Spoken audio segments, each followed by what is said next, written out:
حضرت لقمان حکیم نبی خدا حضرت ایوب علیہ السلام کے عزیز تھے اور یہ حضرت داؤد علیہ السلام کے دور میں ہوئے تھے۔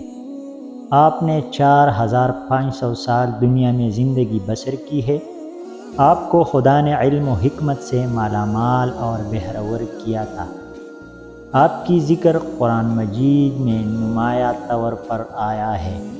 آپ نے اپنے تجربے کی روشنی میں بہت سے قیمتی نصیحتیں دنیا والوں کے لیے کی ہے۔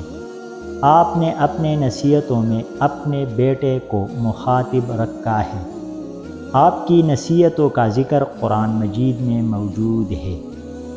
آپ کی بے شمار نصیحتوں میں اختلاف ہے۔ بعض علماء 3000 بتاتے ہیں اور بعض نے 7000 بتایا۔ میں نے کتاب معاون جواہر سے 50 منتخب نصیحتوں کا خلاصہ آپ کے استفادہ کے لیے تحریر کیا ہے۔ حضرت لقمان حکیم اپنے بیٹے سے فرماتے ہیں، خدا کی معرفت حاصل کرو اور اسے اچھی طرح پہچانو۔ جو بات کسی سے کہو اس پر خود بھی عمل کرو۔ موقع سے بولو اور مناسب گفتگو کے لیے لب کشائی کرو۔ ہر قسم اور ہر طبقہ کے لوگوں کو پہچانو اور ان کے ساتھ مناسب برتاؤ کرو۔ اپنا راز کسی پر عیاں مت کرو۔ دوستوں کو مصیبت کے وقت آزماؤ۔ دوستوں کا امتحان فائدہ اور نقصان دونوں حالتوں میں کرو۔ ہر شخص کے حق کو پہچانو۔ نافہم عورتوں پر بھروسہ مت کرو۔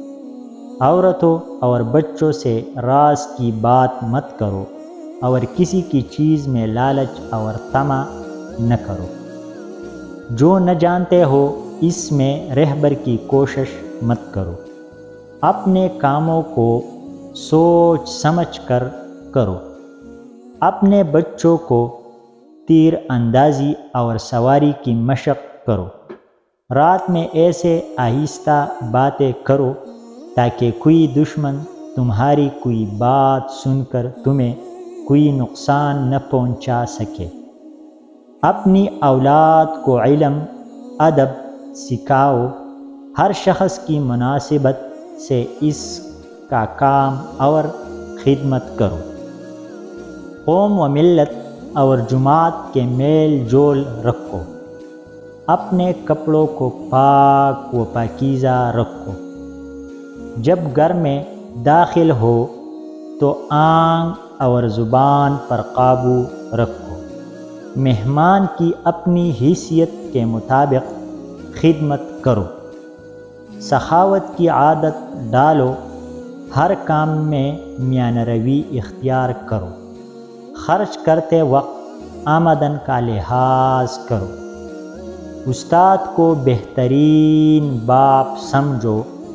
کم کھانے، کم سونے اور کم بولنے کی عادت ڈالو۔ جو اپنے لیے پسند نہ کرو وہ دوسروں کے لیے پسند کرو، یعنی جو اپنے لیے پسند کرو وہ دوسروں کے لیے پسند کرو۔ دن میں چوکنے ہو کر بات چیت کیا کرو۔ اپنے زبان کو قابو میں رکھو۔ کسی کے لوگوں کو سامنے شرمندہ مت کرو۔ کسی کو لوگوں کے سامنے شرمندہ مت کرو۔ آج کا کام کل پر مت چھوڑو۔